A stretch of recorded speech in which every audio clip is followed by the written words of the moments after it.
performance nutrition, carbs have a very specific role. And when I say carbs, I actually mean complex carbs. Fruit and vegetables, even though what are they made out of? Mostly carbohydrate. Those are not really counted in terms of what a performance nutritionist is seeing as carbs. That performance nutritionists will call carbs rice in all its forms, couscous, quinoa, potatoes, wheat in all its forms. Podcast, serving the 1%. I'm your host, Hannes Henche, and on our show we speak to the best chefs, how they honed in on their skills to excel in the industry, and what it takes to work as a private chef for some of the most exclusive clients in the world.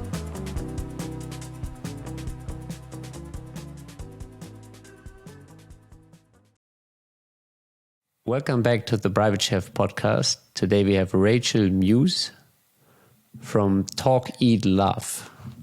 That's a different kind of name for, I guess, a food business. So where did you come up with that name, Rachel? First of all, thank you for having me on. I really appreciate this. I've listened to all of the podcasts so far, and I feel very flattered that you've asked me to be on amongst this esteemed group of people. Right.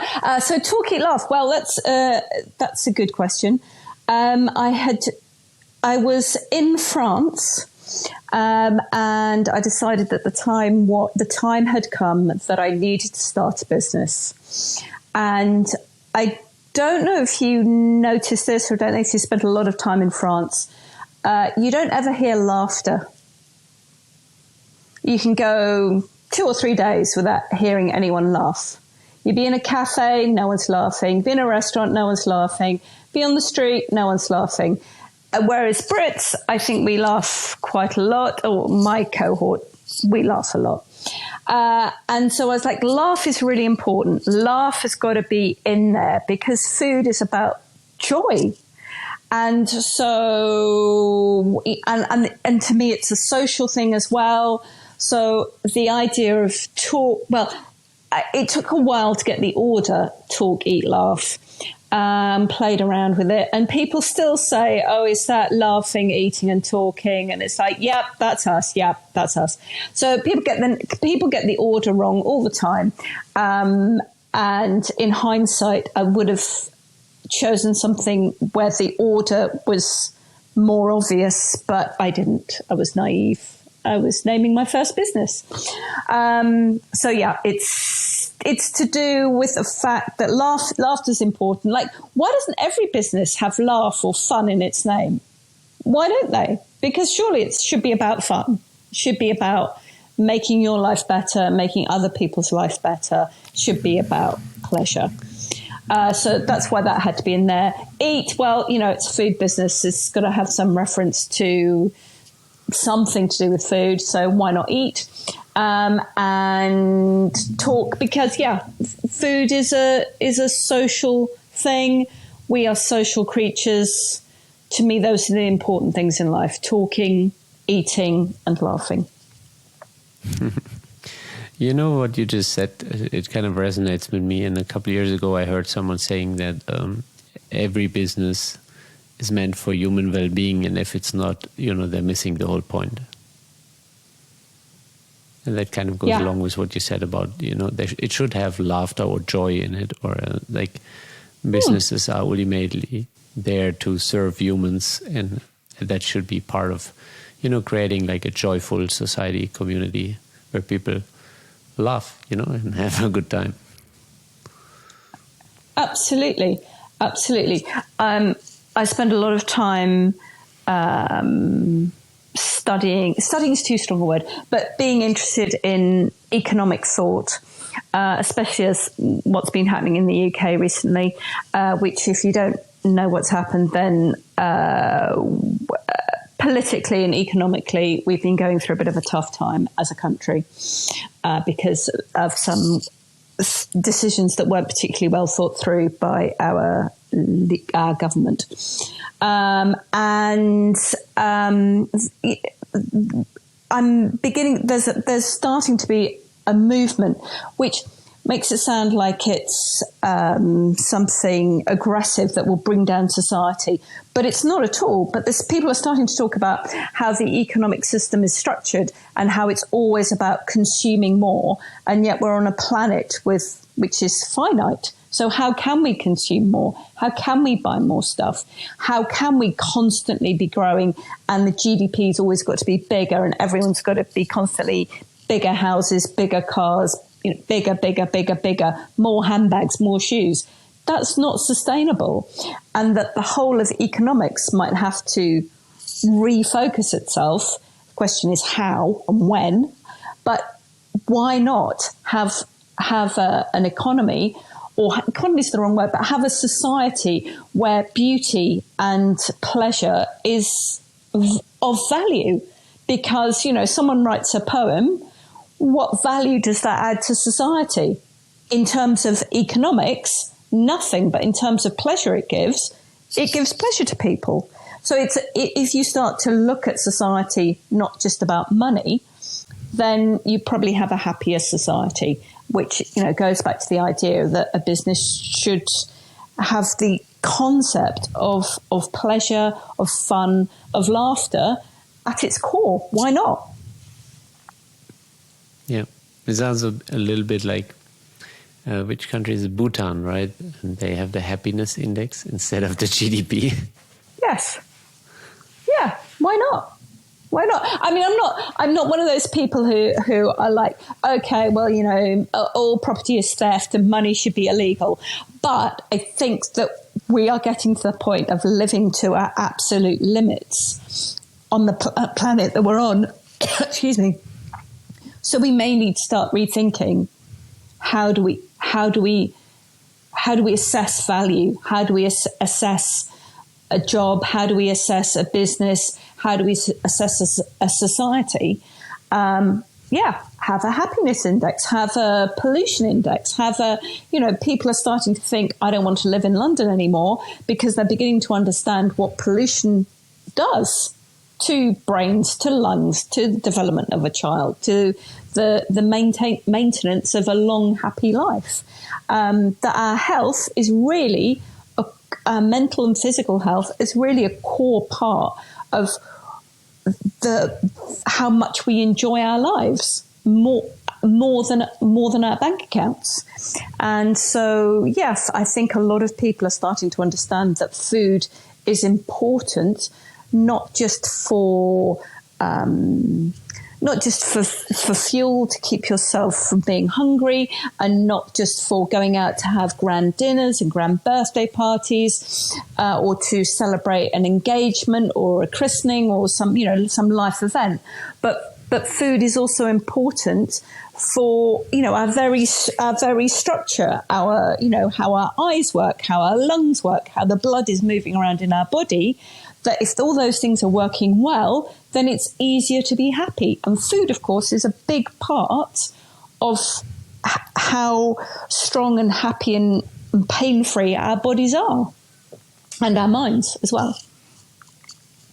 Yeah, definitely. And I think there is especially in the West, and I haven't really looked at any statistics for the UK, but I was a bit shocked once I started looking at health and in Germany. Once I moved to the US, because there it's so obvious, you have like everywhere, every next person seems to have cancer and obesity and all of those things. But then the minute I turned back home, and I was like, oh, we're actually like second in line, kind of, and then you look at what people eat, and I kind of do that at the supermarket when I'm in line sometimes, and I just look, not to judge them, but if you look into what they have in their cart, and you just look at their physical health, like how vibrant does the skin look, how healthy do they look, and then I'm always like, I guess like you can see it in the cart why they don't look healthy and well and vibrant usually. And it's very funny. Probably a dozen times a year I get comments on how healthy my card looks. And I'm like, that's maybe why I look a little bit more healthy too than other people in the line. Yeah. And also, I think it's very interesting. I spend a lot of time in supermarkets, as I'm sure you do. And even the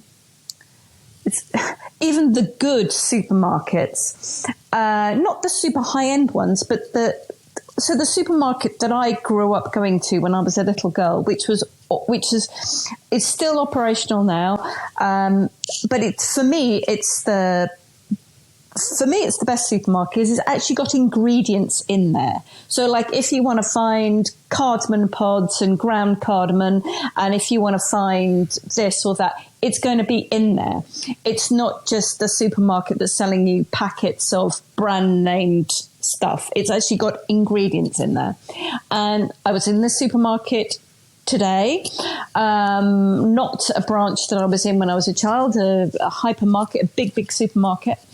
And it constantly strikes me how the real food is getting smaller and smaller and smaller in terms of the amount of shelf space it takes up. So eggs, I remember when eggs was, a massive, great stretch of the supermarket. Now it is maybe 3 meters in a massive hypermarket. It's 3 meters of eggs. Same with dairy products. Cheese used to be a massive section.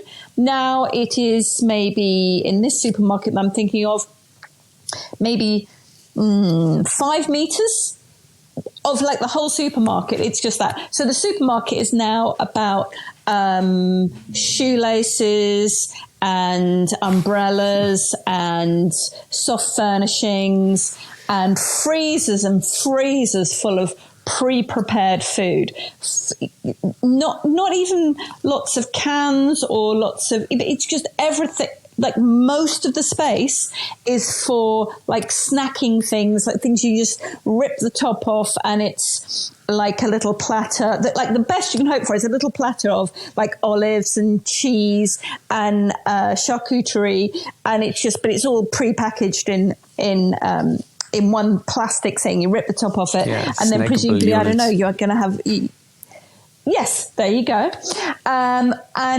And then you have a whole Chinese section, which is all pre-prepared. It's all, ready to go into the microwave.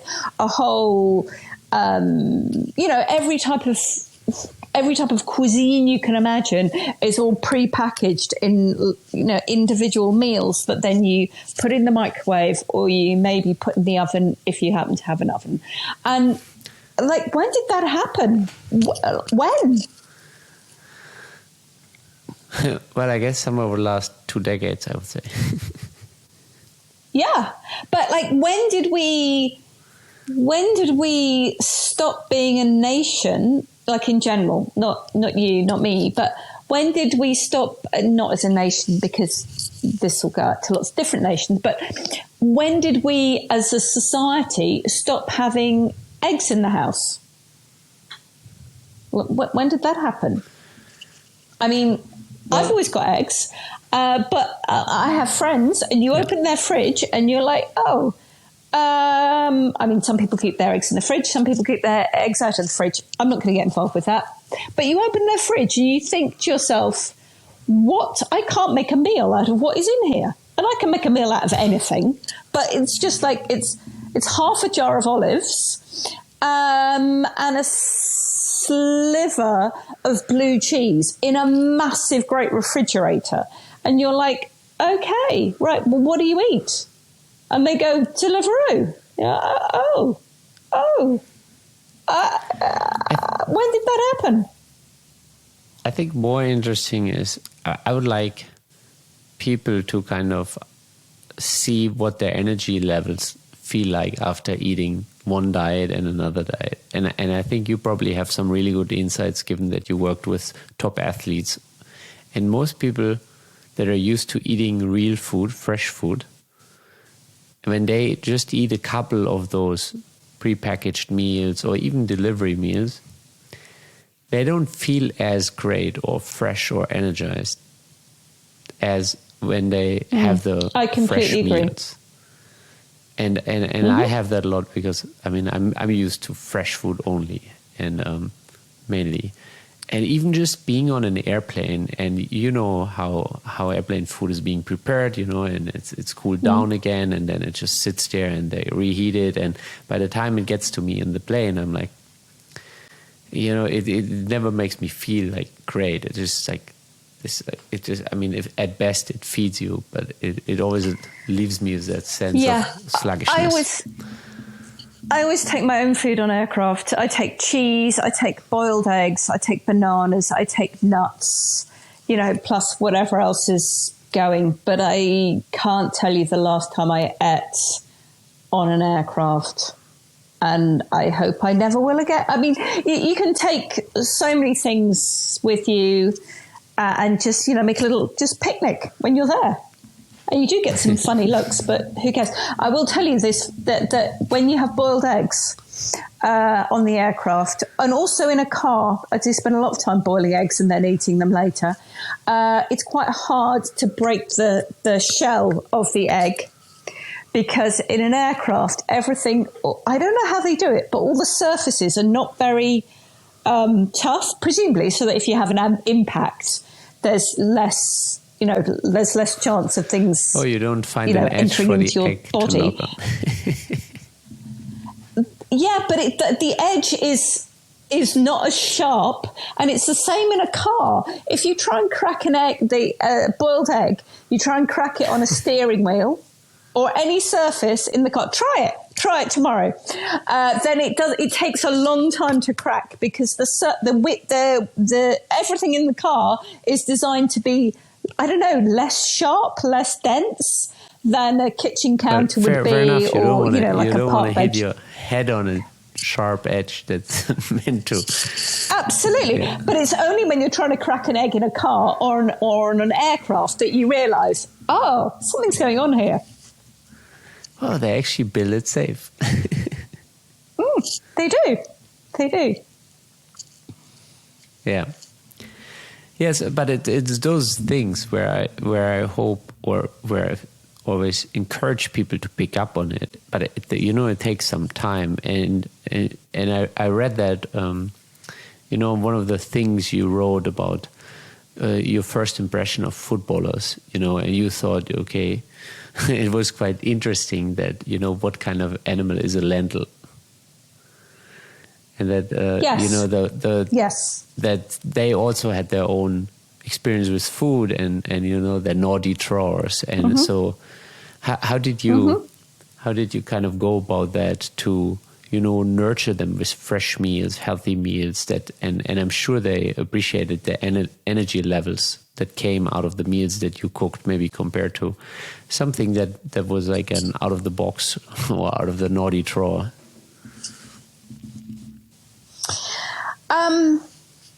Well, I think. Sorry, what was the question about energy levels? I think that most athletes want to eat the right thing. It's just they don't understand what the right thing is. And the type of athletes that we cook for have enough money to just fix the problem by outsourcing it, by buying in the skills that they need. So most athletes who are serious do eat really well. They might not eat really well in their first couple of years because they've still got that kind of latent youthfulness, and that still will enable them to almost overcome a bad diet. But once they've had their first injury, or they've missed out on a call up for their national side because someone just a tiny bit faster got their spot, then they think to themselves, right, okay, I need the next level now. What is the next level? Oh, it's nutrition. And they will just take to it and they won't fight it. Mind you, we do make their life easy for them because we work with the nutritionist. So the nutritionist will give us a whole load of information, and it changes day by day, and it's really detailed information. And then we take that and we go to the athlete and we say to them, what would you like to eat? And so we then make the food according to the instructions according to the building blocks given to us by the nutritionist. So it's a win-win situation. The nutritionist is ensured that the nutrition that they want is going into their player, and the player is eating the food that they actually want to eat. So there's no feeling of punishment or being forced to eat something that they hate, because the nutritional information that's given to us, the periodization given to us by the nutritionist, could be made into any number of different meals. It can be made into, curried goat with jollof rice. It can be made into steak and new potatoes. It can be made into anything. The question is, which meal is our client, the athlete, going to actually want to eat? If you make the dish that they want to eat, they eat it. It's as simple as that. So yeah, go on. Yeah, go ahead. No, I was just saying that one of the greatest compliments I've ever had was from the first elite athlete I cooked for. Well, no, he wasn't actually. He was the first elite athlete I cooked for a length of time. And he'd just been up to a fancy restaurant in London. This was a long time ago. This was like 10 years ago. He'd just been up to a fancy restaurant in London, and I can't even remember which restaurant it was, but it was one of those restaurants that had a lot of PR around it. It was a lot of buzz. And I said to him, "Oh, so how was it?" I forget the name of the restaurant. "How was it?" And he went, "Oh, it's all right." I was like, "Oh, come on, what do you have? Like, what was it? Blah, blah, blah, blah." And he said, "It was okay, but now I've had you, I know better." And I was like, "Oh, good." That is the greatest compliment I have ever been paid professionally. And that is the greatest compliment I will ever be paid, because I changed someone's perception and now they know better. Yeah. And in that sense, better probably also means a combination of healthier.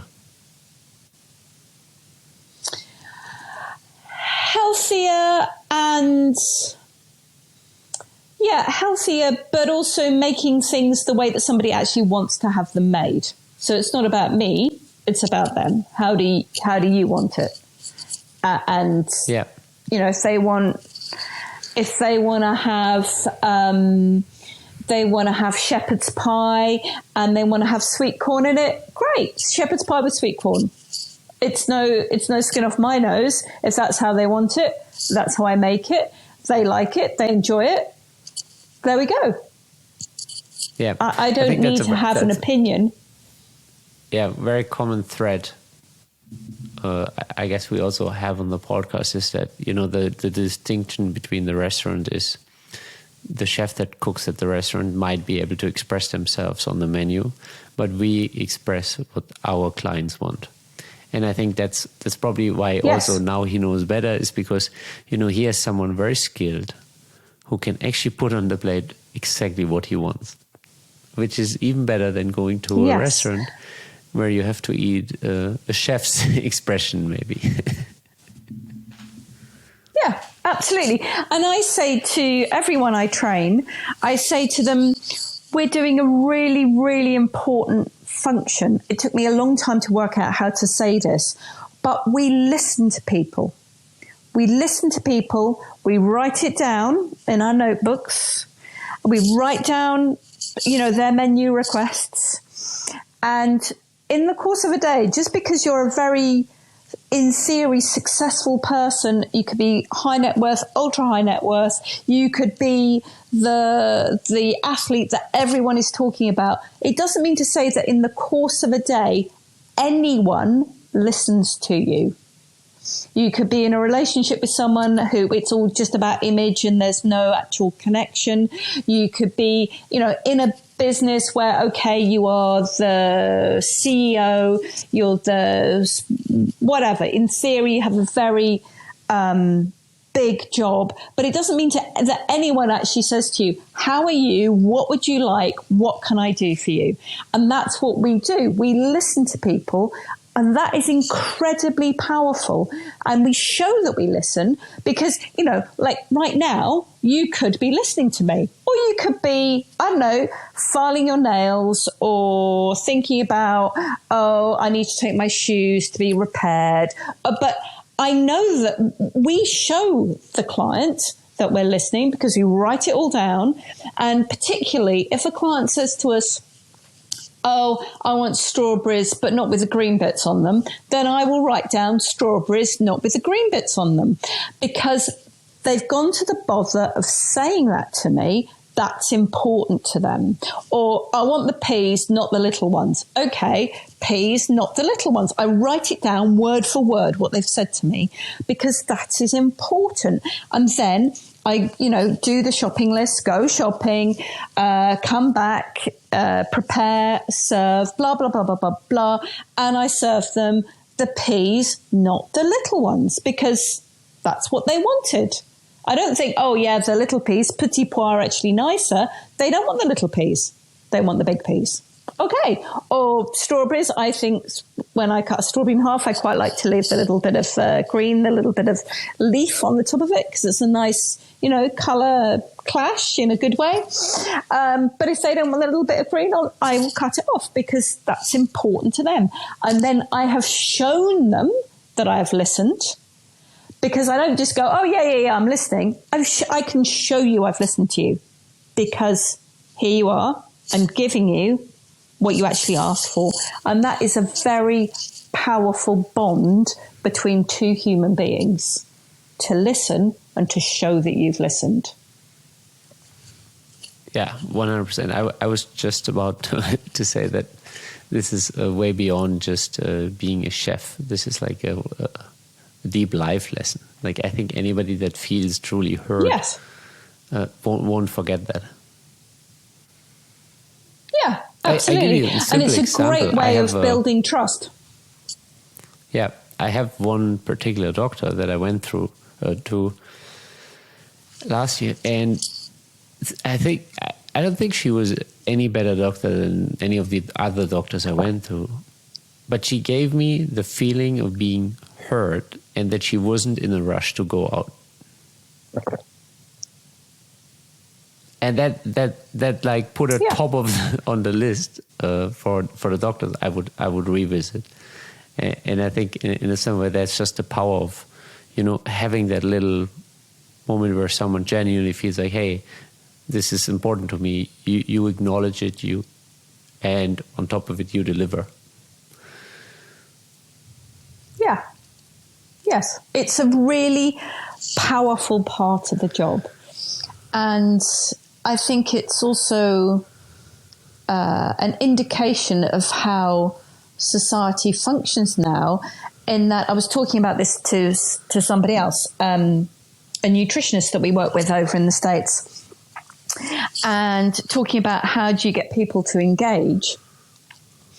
And you look at the algorithms for Instagram or TikTok or whatever it is, it's all about people getting likes. It's all about people making content and getting likes. And that's what feeds our, if I say egos, that to me has got a kind of like negative nuance to that. But if you, when you're talking to people, you like see their content, you see who they are, they're like not making something for a screen, but they're actually interacting with us, and you see that and you can say something that you like about it, like, you know, like the social media equivalent of pressing the little heart thing, then that is a great way to connect with people. And I think we've all kind of forgotten how good that feels, just to talk to people and to be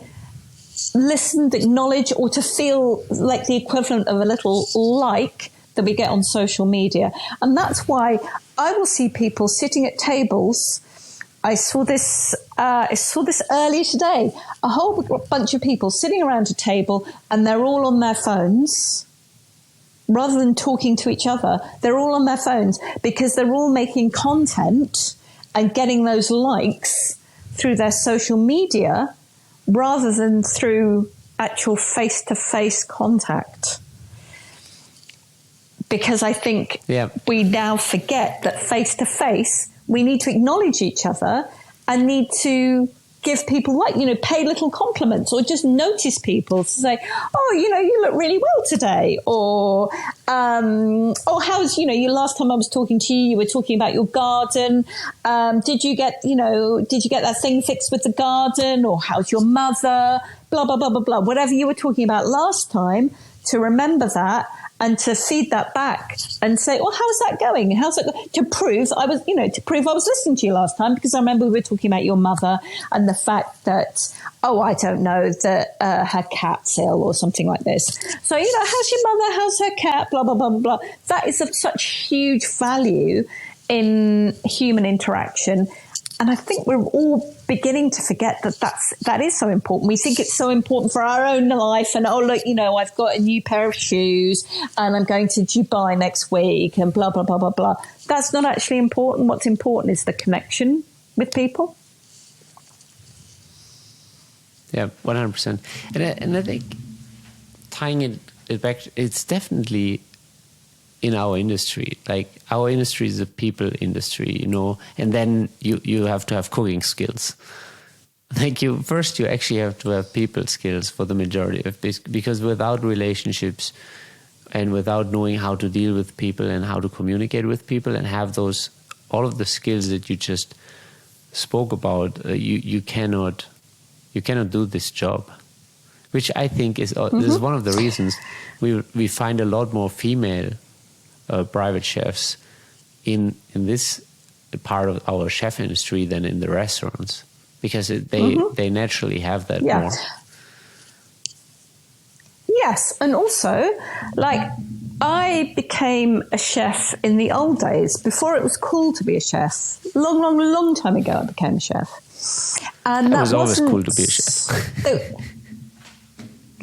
Well, okay, no, but okay, it was cool, but but not when it was, not when people thought they were going to get a television show and a book deal and a like before it was every show on the TV is a cooking. I don't have a TV, but every show on TV now seems to be about cooking. And you're like, okay, great, whatever. But I don't even know what I was going to say now. Becoming a chef, that the reason I left restaurant life was because I was bullied. I was bullied as a girl. It was all like, you can't carry that. You can't do this. You can't do that. Inappropriate sexual comments. I mean, not banter. No, really inappropriate, constantly bullying. And you're like, I don't need this. I want to cook. I like to cook, but I don't want to do it in this environment. And then I worked in some very professional kitchens where everyone was absolutely lovely, and it was almost a bit too formal. You're like, we could have a bit of banter. But, if the choice is like really aggressive sexual comments all the time or no banter, then it would be no banter is preferable. But there is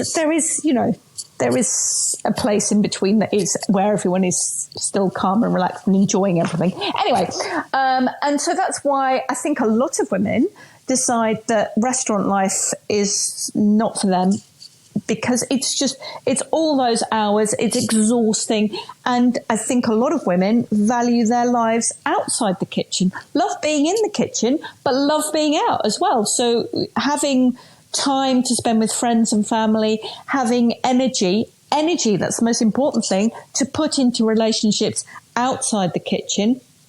If you don't do that, then your skills and your life and your love for the kitchen is going to be diminished. It's about balance. There's got to be something outside the kitchen to make you, to refill yourself so that you've got the energy and the ideas and the joy and the spark to make things happen in the kitchen. If you're dead when you go into the kitchen, then what are you going to do? You're just going to be standing there chopping. There's going to be no magical ideas and creation. You're just trying to get to the end of your shift. So I think that women do like the private world because we can, I think in general, it's a generalization, in general, women are better at picking up little clues about what's going on. And in a private house, that is the most important skill to have. The picking up on what you're not told. What you're told is of really very little information, of very little importance. It's what you're not told. It's watching for things like, obviously, the number of cars on the drive, that's a big clue about who's going to be in the house. But it's also passports in the hall. It's bags in the hall. It's washing machines going. It's all talking to the rest of the staff, what's going on. It's, seeing the dog's not in its basket. Why is the dog not in its basket? In fact, the dog's not in the house. Why is the dog not in the house? Oh, is the dog at the vet? That's why everyone's unhappy, because dog's at the vet. It's just the little clues. And I always say to the chefs I'm training, I always try and be like water, in that fact that water doesn't have a shape. Well, unless it's frozen in its ice, but water doesn't have a shape. Water expands into the space that it's put in. So if you put water in a cup, it's the shape of a cup. If you drop water on the floor, it's going to spread out. And that's how I am in a house. If they're all partying and everyone's dancing around the kitchen, sure, I'll join a conga line. I'll dance around the kitchen. Sure, why not? I'll be thinking, right, I need to take that out of the oven right now because it's going to burn. But I will be, I will join in with how they are.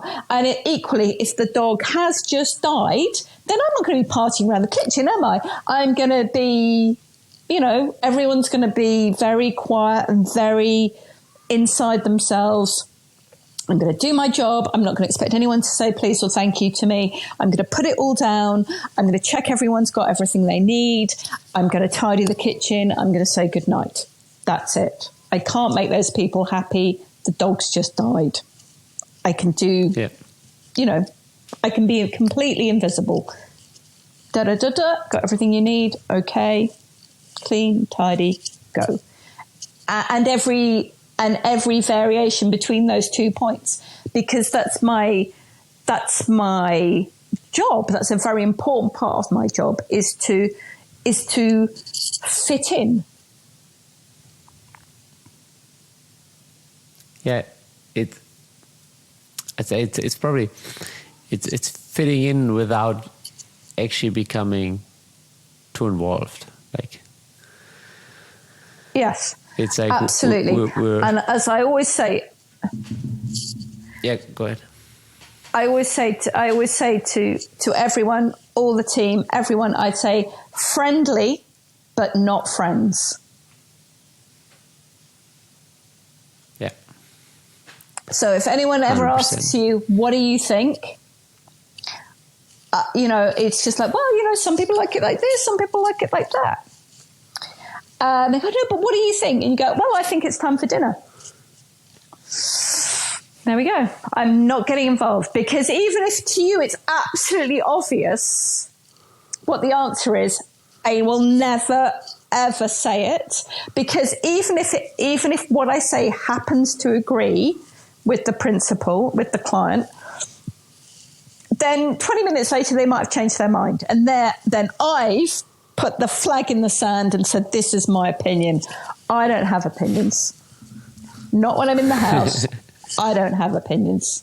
I I don't. It's very, very interesting. The last time we had a general election in the UK, I was in and out of a lot of different houses because I was training a lot of different people. And it was really, really interesting. Every different client thought that I voted the way that they voted. And I never said what my intentions were to vote. But they just think, oh, you know, Rachel, she's like us. She's one of us. Therefore, she will vote like us. It's like, you've got no idea what I will vote. But they just assume because I go with their flow, whatever their flow is, I go with that. They think, oh, well, she's one of us. She'll vote like us. I won't, but good. You think I'll vote like you? Good. I find that quite interesting sometimes when they spark up political conversations with me, and I'm like, and in those moments, I'm much like you know, I have no opinion in the house.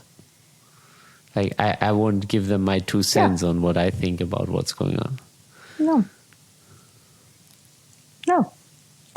It's you know, why would we if we can be,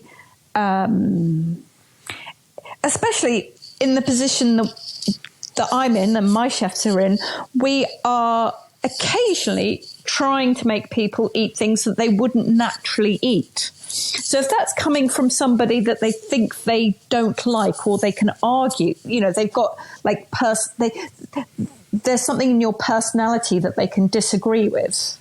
And I'm not saying that I'm kowtowing and I'm, you know, bowing and scraping and licking people's boots. Absolutely not. I don't do any of that. But I don't have a personality or an opinion that is, you know, pushing into someone's face. I am me, but without the need to, without the ego, without the pushy element of it. And why would I want the message is easiest if it's wrapped up in a bundle of something that you think you like.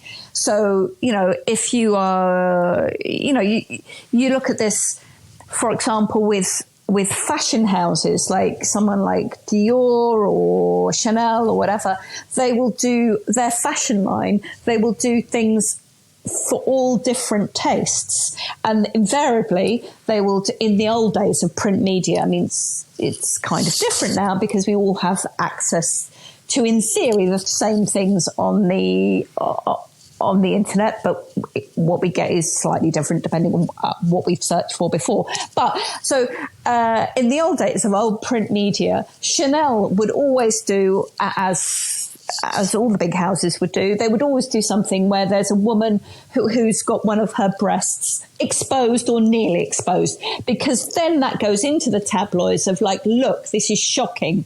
But Chanel have got their free advert because they get a page with the girl with her breast nearly on show or fully on show. And that's great. But equally, Chanel, in that same collection, that same line, will do things which, you know, are really prim and proper with a high neckline and this and as that. And that will get into different media outlets. So Chanel are very clever, as all the fashion lines are, in that they get their message where they want it to be, in many different ways, that because they know they're talking to different people, so therefore they're giving each person a very slightly different message. That's how they become so successful. And that's kind of how we are successful as performance chefs. It's about making it as easy as possible and not giving anyone an ability to actually say there's anything they don't like or anything they can resist, because it's all just, it's nice. The whole experience is nice for them. The food is what they want to eat. It's all nice. We make it as easy as we can. Yeah. But then I guess at the same time, there's as much as this, in theory, we're still human, and I think not all of us turn into complete opinionless, and we still have personal preferences, and I think with the more experience I got in the industry, for me it was valuable to also make that part of my interviewing process, where I'm like, hey, what are they actually interested in, and trying to find more natural alignment. Mm-hmm. Yes, I agree, and I'm sure that you've worked in many big households. And when you work in big households, it's really important that everyone gets along. It's really important that you talk to all the chauffeurs, that you talk to all the nannies, and you treat each person as an individual. And even though this nanny wants to be critical of that chauffeur or this or that, don't take any sides. Don't do any of those things. Just have your own open relationship with each individual. And then you say to all the chauffeurs, right, you need to tell me when you're heading back. You need to just text me home, whatever, blah, blah, blah, blah. You don't need to tell me where you are. It's just like, which people have you got in the car? What are you doing? Because I need to know that, because then I'm putting food on the table for them. Or you need to, you said you're coming home, and I'm thinking, I think you're probably starting at the office, blah, blah, blah, blah, blah. You need all this information so that you can do the best job that you can possibly do. And equally, the chauffeur needs to know that lunch has started, or we're on to coffee. Just text them a C, which means coffee, so they know they need to bring around the car, or they need to do this. Those things are really important. And when you work in big households where everyone's been working in the private world for a long time, everyone's kind of got that personality where they understand, I just need to share my knowledge with you. We don't have to be friends. I just have to have a nice, professional, open relationship with you.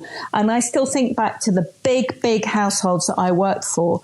And that was like university for the private chef world, or for the private world, because you just learn how to get on with people, and you're on and off the boat, you're on and off here, you're on and off there, and everyone just gels. Everyone's got their own personality, and they might be aligned with this political ideology or that political ideology, or this faith or that faith, or whatever it is.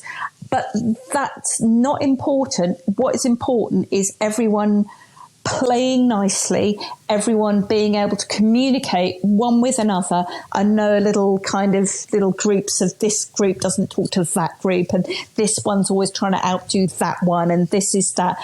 That just doesn't work. It's all about keeping it all as smooth as possible, sharing all the information you have, and just having personalities where you can just like plug in and get on with it, rather than, having to have some axe to grind about this or that, or having to be a prima donna. I won't drink the water out of the tap. I have to have boiled Evian. It's like, no. I wouldn't even do that for the principal. I'm definitely not doing it for you. You figure it out. You just have to be able to gel and get on. Yeah.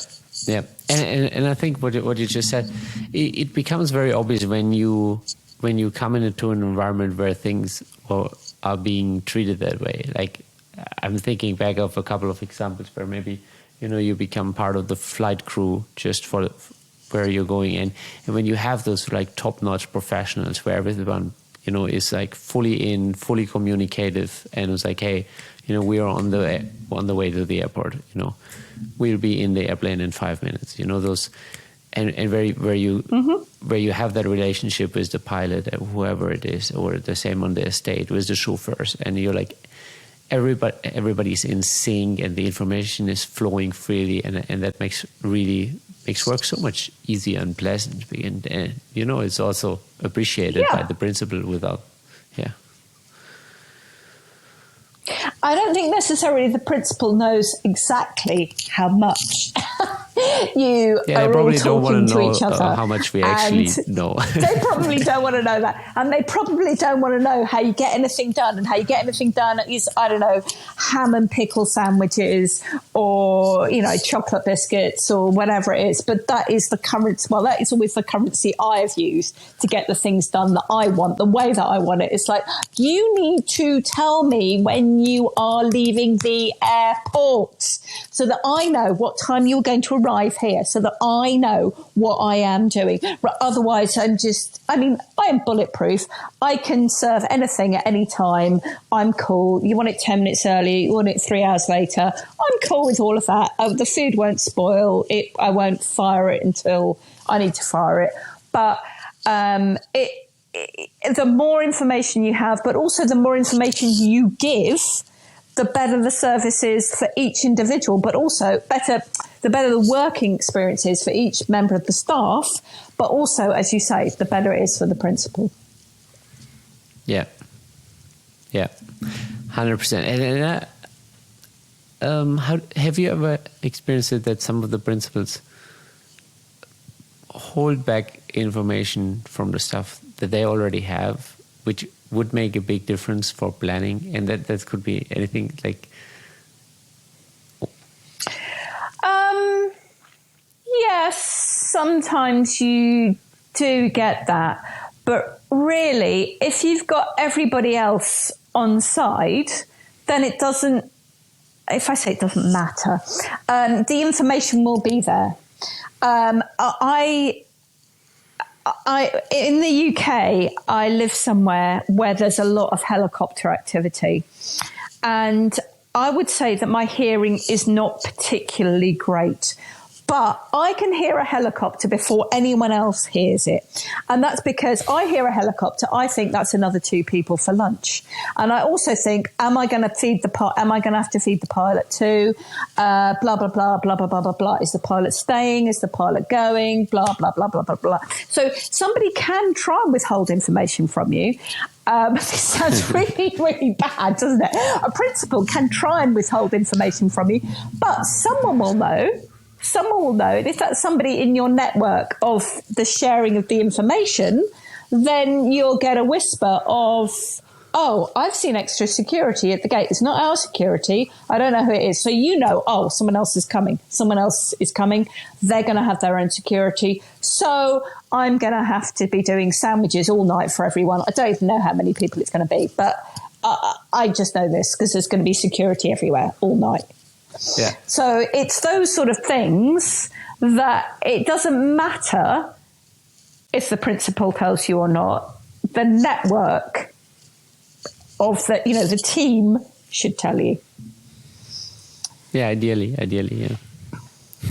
I feel like you might have a flight radar iPad it's like a helicopter approaching. I do that as well. I do have the apps for that, but the old days there was no app for that. And I do also spend quite a lot in the summer, a normal summer. The whole COVID thing has changed things slightly, but I would spend some time outside the football season in the south of France, in Saint-Tropez, cooking for a absolutely fabulous family. And then there is definitely helicopter o'clock. Twice a day, every day, helicopter o'clock. And you just hear, just hear them everywhere, blah, blah, blah, blah, blah, blah, blah.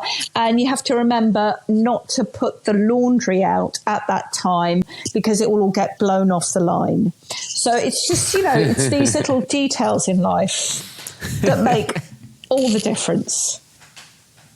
But you can literally set your watch by it. It's like, helicopter o'clock. And it's just like one after another, after another, after another. And they're all going to, specific places for specific things. Yeah. Yeah, I just spent some time in Saint-Tropez this summer, so I definitely know what you're referring to. Oh, very nice.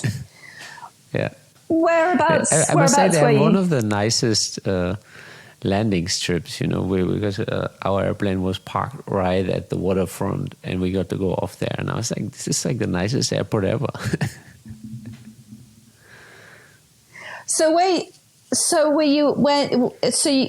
So that little private strip, La Mole?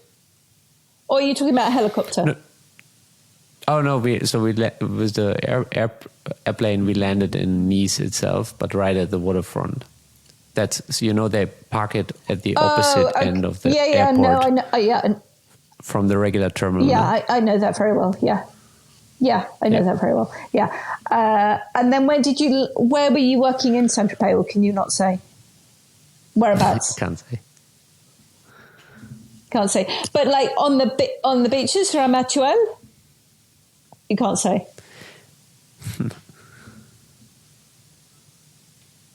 Fair enough. You can't say.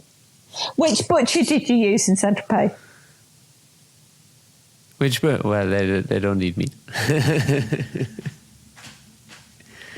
It's a the butcher doesn't need you. No, which? Oh, really? Okay, interesting. I have. We have had some vegan clients over the years, particularly after that Netflix documentary, which was called Game Changer. Game Changers. And I can't say too much because these are other people's opinions and I don't want to give other people's opinions. But let's just say most of our elite athlete nutritionists were not happy when their clients said they were going to go vegan. That's an interesting conversation because I've worked with different nutritionists and I find that the world of nutritionists has as many opinions as it gets. Like, I think one of the more public ones is for example, Peter Thier, and we've worked with him and his team and a couple other ones. And I find it, you get like anything you want from different nutritionists. You will find the hardcore vegan nutritionist, and then you find the more mainstream. Yeah, no, absolutely, and I do. Yeah, I do know a nutritionist who is vegan, who's very, plant-based, who's very, very active on social media and has a big following. But we're working with nutritionists. They've all got PhDs or in there, and, they're studying for their PhD. They're just about to do their Viva. They are not, I think a lot of people entering dangerous territory saying this. There are a lot of people who call themselves nutritionists who have got, who've done an online 6-week course. And then you have nutritionists who've done a PhD. But nutrition is still breaking new barriers. It's like physics. Physics is breaking barriers. And that new knowledge can take a while to be assimilated, and some things are still, on the fringes and people are re-examining it. And so I think that's okay for a new science or a science that is just constantly pushing its areas of understanding. It's okay for that knowledge to be absorbed into the main understanding. And also with PhDs, everyone does their PhD on something completely different. So, one person will do it on vitamin D in teenagers. Another one will do it on a woman's menstrual cycle on the week before competition. They'll do such different specialized areas for their PhD that as a result of that, once they've got their PhD, that everything they do will be very slightly coloured by the thing that they did for their PhD. And that's kind of like us chefs too. Like someone who is a pastry chef, someone like me, then I will still always kind of break it down into pastry chefery. I will still, it doesn't matter what I'm cooking, I will still think about it in terms of like, how would you break this down? How do you minimize any problems? How do you make this as unified as possible? And so, yeah, like, or someone who is someone who's never done patisserie is usually quite frightened of patisserie. But you know what I'm saying? That if you're a sushi chef, you'll see everything through, even if you've then gone on to learn, you know, every aspect of cuisine, you still probably think about cutting the fish in the way that a sushi chef would do, because that's been ingrained. So I can understand that. I can understand that different nutritionists have different lenses through which they view all of nutrition, because as chefs, we all view nutrition, we all view cuisine through a slightly different lens. So one of the conversations I had with the coach about this, or with one of the coaches rather, is that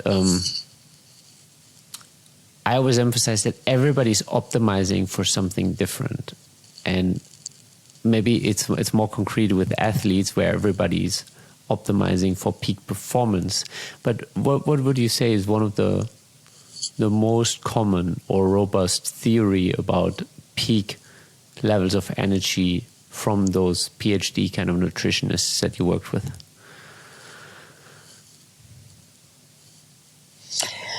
Well, in the world of performance nutrition, it's all about it's all about lots of different things. But in terms of the information that we work with, we're working with the blood work of the athlete. And so if there's anything that's off there, then we are told what is below optimum levels and how to get that back up to optimum levels. But in terms of day-to-day performance nutrition, it's all about the carbs, and carbs are seen as a fuel for work that's about to be done or work that has just been done. So in terms of performance nutrition, I'm not saying in terms of nutrition for someone who's digging a ditch or an architect or flying an aircraft. Performance nutrition, carbs have a very specific role. And when I say carbs, I actually mean complex carbs.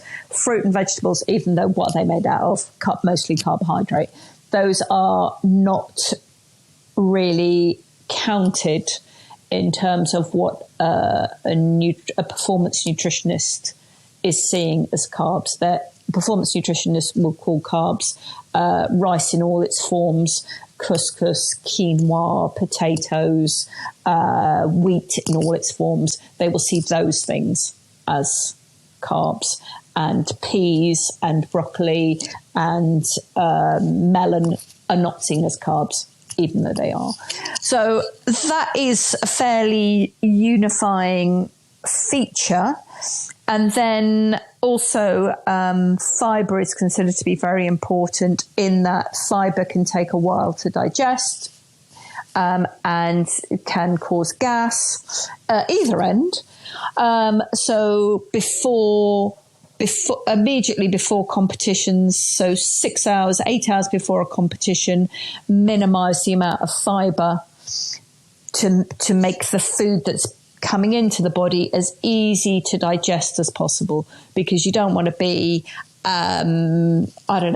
rowing or on a horse or basketball, putting on court and having any type of digestive issue. You don't want that.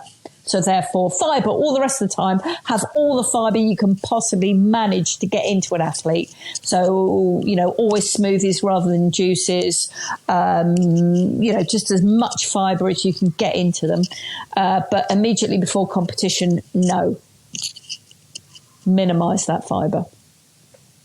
Fibre in generally is kind of extremely good health metric for people, but why is it so crucial for athletes? Mm-hmm. Why is it so crucial for athletes? Because it's so crucial to have it and then not have it. It's so crucial to have it because it's just like, do you have an old-fashioned bottle brush, like a brush that's just, I've got one just out here, but I won't, like a brush for, cleaning things with, like that. That is what fibre does. It cleans out all of your pipes. All through, like from here right down to where it comes out, it cleans it. Yeah, it cleans it all out. And so that otherwise you get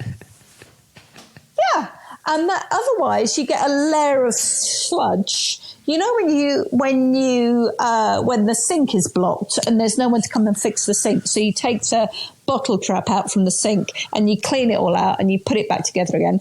Then all of the trap for the bottle for the sink is all got that black slime on it, right? From all the stuff, everything you've been pouring down the sink that just gets stuck to the pipes. So that's what's happening to our pipes as well.